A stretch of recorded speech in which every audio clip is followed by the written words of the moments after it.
मुद्दे पर जब चर्चा करने के लिए बैठो तो ऐसा लगता है कि मन में कहीं कसक रह गई है साथ नहीं आने की, और वो रह रहकर निकल भी आता है यहाँ पर, चाहे बीजेपी हो चाहे शिवसेना हो। लेकिन बृजमोहन जी, मैं सीधे आपके पास आते हुए, देखिए दरअसल आप लोग लगातार बीते 3-4 दिनों से नवनीत राणा ने मुख्यमंत्री के लिए किस तरह के शब्दों का इस्तेमाल किया उसको लेकर चर्चा में शामिल हो रहे हैं। लेकिन अभी के मंत्री हैं विजय वडेट्टीवार, महाराष्ट्र सरकार में वरिष्ठ मंत्री हैं, उनकी ओर से नवनीत राणा को संबोधित करते हुए कहा जाता है, इस तरह के शब्द हैं जिनमें से कुछ को मैं नहीं बोल पाऊंगी लेकिन कुछ मैं पढ़ देती हूं।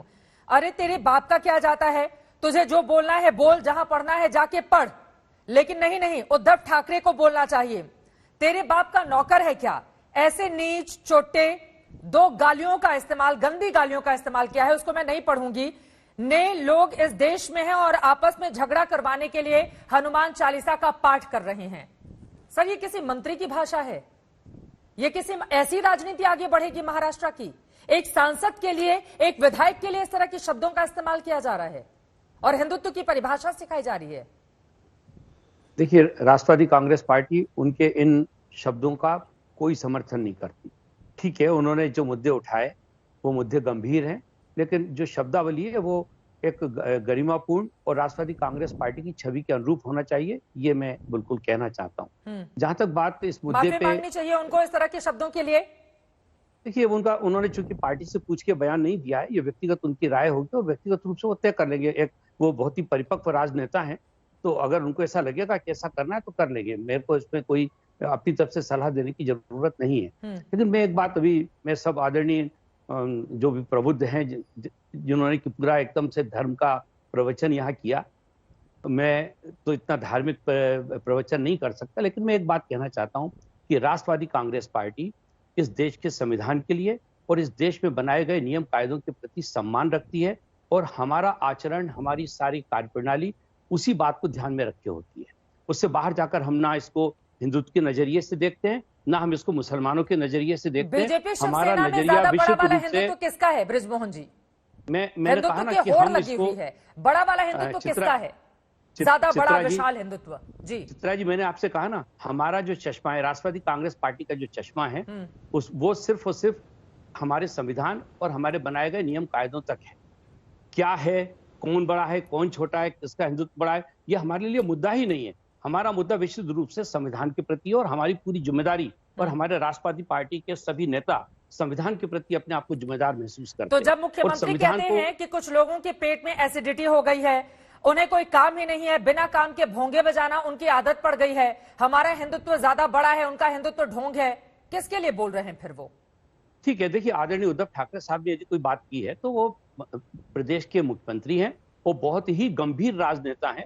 उन्होंने क्या सोच के कहा मुझे नहीं मालूम। मैं अपनी बात ये कहना चाहता हूं कि हम लोगों का विश्वास और हम लोगों की आस्था इस चीज के लिए है। और जहां तक बात बहन नवनीत राणा जी की है, तो उनको जब अमरावती पुलिस ने यह कहा कि आप अमरावती छोड़ने के पहले हमको सूचना देकर कहीं भी जाइए, तो एक महिला जो कि स्वयं एक लॉ मेकर हैं और एक जिम्मेदार हैं, जैसे कि अभी सुधांशु जी उनके जाति के बारे में बात कह रहे थे, तो मैं सुधांशु भाई को मालूम तो होगा पर फिर भी मैं बता दूं कि उनके जाति को लेकर मुंबई हाई कोर्ट ने ये कहा है कि उनके दिए गए सारे सबूत, सारे सर्टिफिकेट फैब्रिकेटेड है, और उसको लेकर वो सुप्रीम कोर्ट गई। अभी सुप्रीम कोर्ट ने उसको स्टे किया है, लेकिन अभी सुप्रीम कोर्ट ने कोई फैसला नहीं सुनाया, फैसला अभी भी हाई कोर्ट का ही लागू है।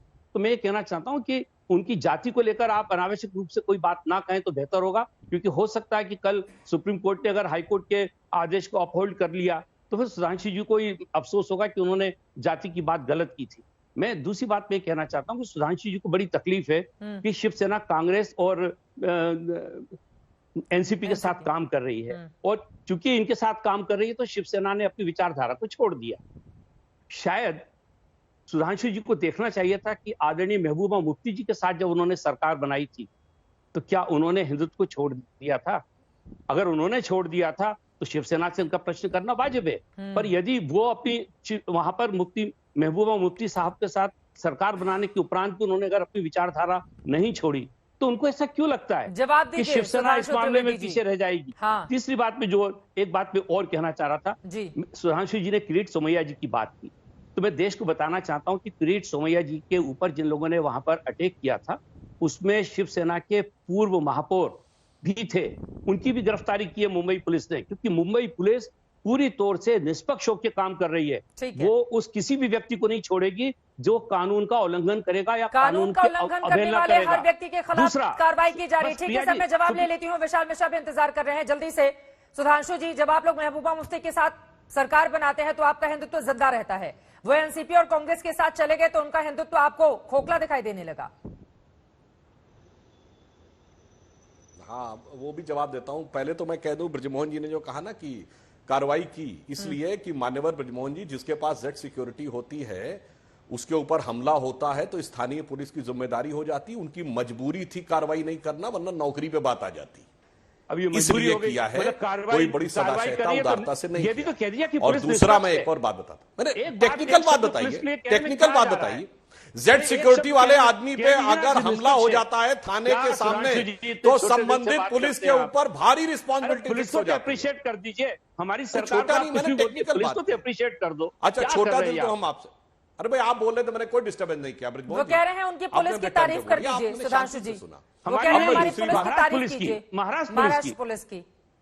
हाँ, क्या है इसमें, क्या जा रहा है? सरकार की आप आलोचना करिए ना। नहीं, उसे महाराष्ट्र स्वीकार पुलिस तो करेंगे। बहुत अच्छी है, पर उस पुलिस का यही कह जैसा रहा था। उपयोग किया यही जाता है कि उनकी एक मजबूरी निष्पक्षता के है। साथ जैसी कार्रवाई व्यवस्था कर में रही है। सरकार ठीक चल है, रही, उनकी बात व्यवस्था हो में जाए। पुलिस काम कर रही है। हाँ, अरे भाई अब अपने अपने टर्न पे। और देखिए निष्पक्षता, ब्रजमोहन जी, आपकी पार्टी का क्या नाम है? राष्ट्रवादी कांग्रेस। ये क्यों बनी थी? सोनिया जी के विदेशी मूल के मुद्दे पे। आपकी पार्टी के संविधान में क्या लिखा है? हम लोग उनके कि साथ आप सरकार ऐसी बना किसी चुके हैं चीज को और स्वीकार आज करने हमारी को पार्टी तैयार उनके साथ नहीं है। खड़ी हुई है। अरे सुनिए तो सुनिए। अरे छोड़ दीजिए ना, अरे आज की अरे बात मैं करिए। उसमें आपको भाईजान पीछे पूरा जवाब पीछे दे। अरे आपकी कभी या तो पार्टी- रामायण में अरे चले जाते क्या हैं, कभी तरीका महाभारत बहस में, करने तो का? कभी मैंने पीछे। कोई आज डिस्टर्बेंस आ नहीं जाइए किया, भाई मैंने साहब। अपने टर्न का इंतजार देश किया। की और भी आप परेशानियां दूसरे हैं। वाक्य पे कूदे पड़ महंगाई रहे है, हैं, बेरोजगारी है, क्योंकि अनकंफर्टेबल अनुशासन है। आप बोल लीजिए तब मैं बोलता हूं। अब महंगाई बेरोजगारी में भाग गए।